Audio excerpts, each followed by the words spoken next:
Hi అండి, అందరికీ నమస్కారం. ఈరోజు ఈ వీడియోలో మీకోసం జాండీర్ సంబంధించిన జాండీర్ 5039D బండి అనమాట సెకండ్ హ్యాండ్లో సేల్కి అయితే చేస్తున్నారు. ఈ యొక్క వెహికల్ గురించి ఈ వీడియోలో అయితే చెప్తాను, ఎక్కడ మిస్ కాకుండా చూడండి. ఈ యొక్క వాడిని దగ్గర 1 కాదు 2 కాదు 3 కాదు అనమాట, ఆల్మోస్ట్ 40 వెహికల్స్ పైగా వెహికల్స్ అయితే ఉన్నాయన్నమాట. మీకు కావాల్సిన మోడల్, ప్రైజు, లొకేషన్ అన్నీ తెలుసుకొని మీకు కావాల్సిన వెహికల్ అనేది మీరైతే తెచ్చుకోవచ్చు అనమాట. ఒకే లొకేషన్లో ఒకే వాడిని దగ్గర 40 వెహికల్స్ పైగానే ఉన్నాయి. అన్ని వెహికల్స్ అయితే ఉన్నాయన్నమాట. మహీంద్రా ఉంది, జాండీర్ ఉంది, ఐచర్ ఉంది, స్వరాజ్ ఉంది, మేసీ ఫ్యూషన్, ఇట్లా 4 వీల్ టాటర్స్ అన్ని 1 కాదు 2 కాదు అన్ని కంపెనీ వెహికల్స్ అనేది వాళ్ళ దగ్గర అయితే అందుబాటులో అయితే ఉన్నాయి. పూర్తిగా చూసి వెళ్ళి చెక్ చేసుకుని నచ్చితే తీసుకోవడానికి అయితే ట్రై చేయండి. మన ఛానల్ నుంచి మన సబ్స్క్రైబర్స్ ఎవరైనా వెళ్ళి తీసుకోవాలనుకుంటే మాత్రం ఖచ్చితంగా ఈ యొక్క వాళ్ళ దగ్గరికి వెళ్తే మాత్రం మీకు చాలా తక్కువ ప్రైస్కి కూడా అయితే ఇవ్వడం జరుగుతుంది. ఈరోజు తీసుకొచ్చిన వెహికల్ కూడా చాలా తక్కువ ప్రైస్ అయితే చెప్పడం జరిగిందనమాట. వీడియో ఎక్కడ తీసుకోకుండా చూసి వెళ్ళి చెక్ చేసుకుని నచ్చితే తీసుకోవడానికి అయితే ట్రై చేయండి. వెహికల్ వచ్చేసి జాండీర్లో 5039D బండి అనమాట, సెకండ్ హ్యాండ్లో సేల్ అయితే చేస్తున్నారు.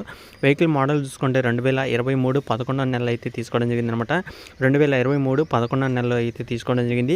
వెహికల్ తీసుకొని కూడా సంవత్సరం 3 నెలలు అయితే అవుతుందన్నమాట. వెహికల్ పరంగా అయితే ఎలాంటి రిపేర్ అయితే లేదనమాట. సంవత్సరం వెహికల్ అనమాట. వెహికల్ కండిషన్ కూడా అయితే గుడ్ కండిషన్ అవుతుందన్నమాట.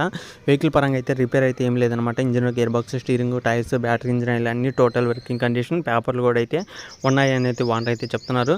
అలాగే వెహికల్ యొక్క హెచ్పి చూసుకుంటే ఇది 41 హెచ్పి అయితే వస్తుందన్నమాట. 41 హెచ్పితో ఈ యొక్క వెహికల్ అయితే వస్తుంది. ఒకసారి అయితే చెక్ చేసుకోండి. అలాగే టెస్ట్ డ్రైవింగ్ చేసుకోవచ్చు, మీకు తెలిసిన మెకానిక్ కూడా అయితే చూపించుకోవచ్చు అనమాట. వెహికల్ పరంగా అయితే మీరు అన్నీ అయితే చెక్ చేసుకోండి. ఓకే అనిపిస్తుంది తీసుకోవడానికి అయితే ట్రై చేయండి. రీడింగ్ చూసుకుంటే మనకి 610 గంటలు అయితే తిరిగిందనమాట. వెహికల్ తీసుకున్న కానీ నుంచి ఇప్పుడు దాకా 610 గంటలు మాత్రమే తిరిగిందని వాళ్ళు అయితే చెప్తున్నారు. ఒరిజినల్ రీడింగ్ అనమాట. మీరు షోరూంలో కూడా అయితే చెక్ చేసుకోవచ్చు. వెహికల్ పరంగా అయితే షోరూంలో కూడా అయితే చెక్ చేసుకోండి, ఎలాంటి రిపేర్ అయితే లేదనమాట. వెహికల్ వచ్చేసి తెలంగాణలో అవుతుందన్నమాట. తెలంగాణలో కామారెడ్డి డిస్టిక్లో అవుతుందన్నమాట. తెలంగాణలో కామారెడ్డి డిస్టిక్లో ఈ యొక్క వెహికల్ అయితే ఉంది. అలాగే వెహికల్ పరంగా చూసుకుంటే మనకి ప్రైస్ వచ్చేసి 6,50,000 అయితే చెప్తున్నారు వాంటర్ అనేది.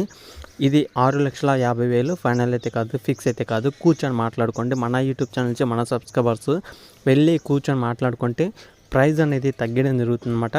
మీకంటూ కొంత అమౌంట్ తగ్గడం జరుగుతుంది. అలాగే మన సబ్స్క్రైబర్స్ కోసం కొంత అమౌంట్ అయితే తగ్గడం జరుగుతుంది అనమాట. 6,50,000 కన్నా తక్కువ ప్రైస్కి మీకు ఈ యొక్క వెహికల్ అయితే వస్తుందన్నమాట. అది కూడా చాలా నీట్గా ఉన్న వెహికల్ అనమాట. ఎలాంటి ప్రాబ్లం అయితే లేదు. అదే కొత్త వెహికల్ కొనాలనుకుంటే ఆల్మోస్ట్ చాలా కాస్ట్ అయితే ఉంటుంది. మీకు ఈ యొక్క వెహికల్ 6,50,000 కన్నా తక్కువ ప్రైస్కి అయితే వస్తుంది కాబట్టి, వెహికల్ కూడా 610 గంటలు మాత్రమే తిరిగింది కాబట్టి ఎలాంటి రిపేర్ అయితే లేదనమాట, ఎలాంటి ప్రాబ్లం అయితే లేదనమాట. పేపర్లు అయితే ఉన్నాయి. అలాగే ఓన్ వెహికల్ కాబట్టి ఒకసారి అయితే చెక్ చేసుకోండి. ఓనర్ దగ్గరికి వెళ్ళి చెక్ చేసుకుంటే మీకు ఇంకా దీనికన్నా మంచి వెహికల్స్ కూడా అయితే ఉన్నాయి. అలాగే తక్కువ ప్రైస్లో కూడా అయితే ఉన్నాయి అనమాట. ఓనర్ దగ్గర ప్రతి ఒక్క వెహికల్, ప్రతి ఒక్క మోడల్ సంబంధించిన వెహికల్స్ అనేది ఓనర్ దగ్గర అయితే అందుబాటులో అయితే ఉన్నాయి అనమాట. ఒకసారి అయితే వెళ్ళి చెక్ చేసుకోండి. ఓనర్కి సంబంధించిన లొకేషన్ చూసుకుంటే ఇది తెలంగాణలో కామారెడ్డి డిస్టిక్లో అవుతుందన్నమాట. తెలంగాణ కామారెడ్డి డిస్టిక్లో కామారెడ్డి సిటీలో అవుతుందన్నమాట. ఓనర్ నెంబర్ కూడా టైటిల్ అయితే ఇచ్చాను. టైటిల్లో ఉన్న నెంబర్కి ఫోన్ చేసి డీటెయిల్స్ తెలుసుకొని లొకేషన్ దగ్గరికి వెళ్ళి తీసుకోవడానికి అయితే ట్రై చేయండి. టైం పాస్ కోసం అయితే కాల్స్ అయితే చేయమాకండి. ఇంట్రెస్ట్ ఉన్న వాళ్ళైతే ఖచ్చితంగా వెహికల్ దగ్గరికి వెళ్ళి మరీ చెక్ చేసుకొని నచ్చితే తీసుకోవడానికి అయితే ట్రై చేయండి. ఓకేనా ఫ్రెండ్స్, ఇది కూడా ఎలా చెప్పాలనుకుంటే ఈ వీడియో కానీ మీకు ఎలా అనిపించింది కింద కామెంట్ చేయండి. లొకేషన్ కానీ అలాగే డీటెయిల్స్ కోసం ఏమన్నా డౌట్ ఉన్నా సరే మీరు వాళ్ళతో మాట్లాడాలనుకుంటే ఓనర్ నెంబర్ టైటిల్ అయితే ఉంటుంది కాబట్టి ఇంట్రెస్ట్ ఉన్న వాళ్ళు మాత్రమే ఓనర్తో మాట్లాడడానికి అయితే ట్రై చేయండి. ఓకేనా ఫ్రెండ్స్, ఇది వీడియోలో చెప్పాలనుకుంటే ఈ వీడియో కానీ మీకు ఎలా అనిపించింది కింద కామెంట్ చేసి